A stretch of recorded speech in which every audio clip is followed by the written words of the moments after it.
बिहार के सियासत पर उठ रहा है सवाल। यूपी के सियासत में भी मचा है भयंकर बवाल। तो प्रश्न ये उठता है कि देश के गृह मंत्री भारतीय जनता पार्टी के चाणक्य अमित शाह के पास क्या है इन सब बातों का जवाब। देखिए दोस्तों, इस समय पटना से लेकर लखनऊ तक और लखनऊ से लेकर दिल्ली तक की सियासत गर्म है, घमासान मचा हुआ है। एक तरफ जहां संपूर्ण विपक्ष एसआईआर के मुद्दे पर एकजुट है, वहीं खबरें निकल कर आ रही है कि एनडीए में टूट हो सकती है। आंध्रा के मुख्यमंत्री चंद्रबाबू नायडू हॉटलाइन पर नेता प्रतिपक्ष राहुल गांधी से बात कर रहे हैं। तो सारी परिस्थितियों का मुकाबला अमित शाह कैसे कर पाएंगे? देखिए, अगले कुछ महीने बाद बिहार में विधानसभा के चुनाव है और हर हाल में भारतीय जनता पार्टी बिहार में डिप्टी सीएम से आगे बढ़ना चाहती है, यानी कि बिहार में भारतीय जनता पार्टी के कोटे का मुख्यमंत्री चाहती है। और इसके लिए भाजपा को नीतीश कुमार के सियासत को भी निपटाना होगा। वहीं निपटाने की यह प्रक्रिया उत्तर प्रदेश में भी अमित शाह चाहते हैं। योगी आदित्यनाथ को उनके कुर्सी से हटाना चाहते हैं। अमित शाह चाहते हैं कि उत्तर प्रदेश का अगला सीएम कोई ओबीसी बने, वो भी 2027 विधानसभा चुनाव के पहले। तो क्या ये पॉसिबल है? एक तरफ जहां दिल्ली में चुनाव आयोग को सुप्रीम कोर्ट का झटका लग चुका है, यानी भारतीय जनता पार्टी के लिए चुनाव लड़ने का काम जो सरकारी मशीनरी करती थी, उस पर सुप्रीम कोर्ट निगाह लगाकर रख दिया है। ऐसे में अमित शाह अपने मंसूबों को कैसे पूरा करेंगे? क्या अमित शाह का मंसूबा है बिहार में भारतीय जनता पार्टी के कोटे का मुख्यमंत्री बनाना? क्या अमित शाह का मंसूबा है योगी आदित्यनाथ को उनके कुर्सी से हटाना? नहीं, बिल्कुल नहीं। अमित शाह का मंसूबा है प्रधानमंत्री नरेंद्र मोदी के कुर्सी पर बैठना, और जिसके लिए वो पूरे भारतीय जनता पार्टी सरकार को चला रहे हैं, संगठन पर नियंत्रण काबिज कर चुके हैं। देखिए, हाल ही में उपराष्ट्रपति के चुनाव भी होने वाले हैं। यहां भी गृह मंत्री अमित शाह के चाणक्य नीति की परीक्षा होने वाली है। आरएसएस और भारतीय जनता पार्टी के बीच में तलवार चल रही है।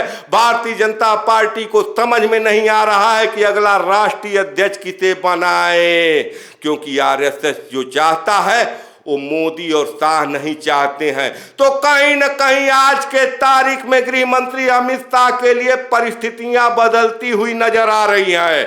अभी आपने देखा कि कॉन्स्टिट्यूशन क्लब का चुनाव था, जहां भारतीय जनता पार्टी बनाम भारतीय जनता पार्टी ही था। गृह मंत्री अमित शाह के पसंदीदा उम्मीदवार थे संजीव बालियान, पूर्व मंत्री उत्तर प्रदेश से आते हैं। वहीं भारतीय जनता पार्टी में उनके खिलाफ बिहार के सारण के सांसद राजीव प्रताप रूडी उतरते हैं, और कहीं न कहीं गृह मंत्री अमित शाह को झटका लगता है। कॉन्स्टिट्यूशन क्लब का चुनाव संजीव बालियान हार जाते हैं। एक तरफ जहां संपूर्ण विपक्ष राजीव प्रताप रूडी के साथ खड़ा था, वहीं खबर यह भी है कि यूपी के सीएम योगी आदित्यनाथ, देश के रक्षा मंत्री राजनाथ सिंह भी राजीव प्रताप रूडी के साथ थे। तो कहीं न कहीं अब परिस्थितियां अमित शाह के लिए विपरीत होती जा रही है, और हर हाल में नरेंद्र मोदी भी अब चाहते हैं कि सियासत में उनकी जब विदाई हो तो सम्मानजनक विदाई हो। देखिए दोस्तों, मोहन भागवत का बयान आता है, कहते हैं कि जब नेता 75 साल का हो जाए, उसको साल उड़ा दिया जाए, तो उसे ससम्मान कुर्सी छोड़ देना चाहिए, किसी और को मौका देना चाहिए। तो नरेंद्र मोदी के लिए भी कुर्सी छोड़ने का समय आ रहा है। अगले माह 17 सितंबर को नरेंद्र मोदी 75 साल के हो जाएंगे।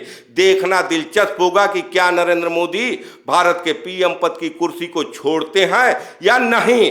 अगर नहीं भी छोड़ते हैं तो अगले 1-2 साल के अंदर संभावना बरकरार रहेगी कि पीएम नरेंद्र मोदी एक कुर्सी छोड़ दें, और हर हाल में अमित शाह उस कुर्सी पर बैठना चाहते हैं। लेकिन अब परिस्थितियां वैसी नहीं रही।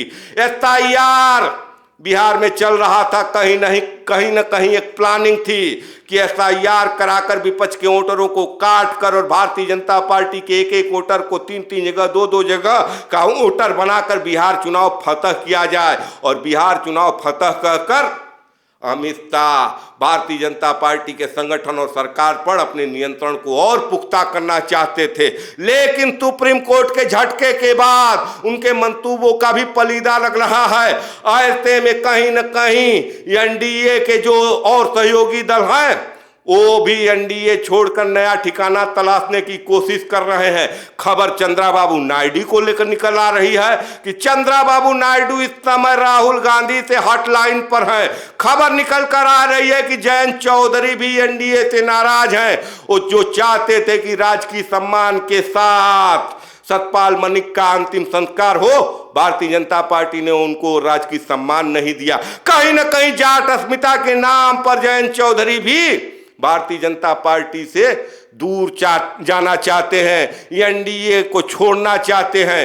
वहीं बिहार चुनाव में नीतीश कुमार पर भी निगाहें हैं। देखिए, नीतीश कुमार के पार्टी के 12 सांसद हैं और खबर यह है कि अगर एनडीए वहां चुनाव हारती है तो ये जदयू में बड़ा बगावत होगा, टूट होगी। और खबर यह है कि 6 सांसद भाजपा में जाएंगे तो 6 सांसद इंडिया खेमे में आएंगे।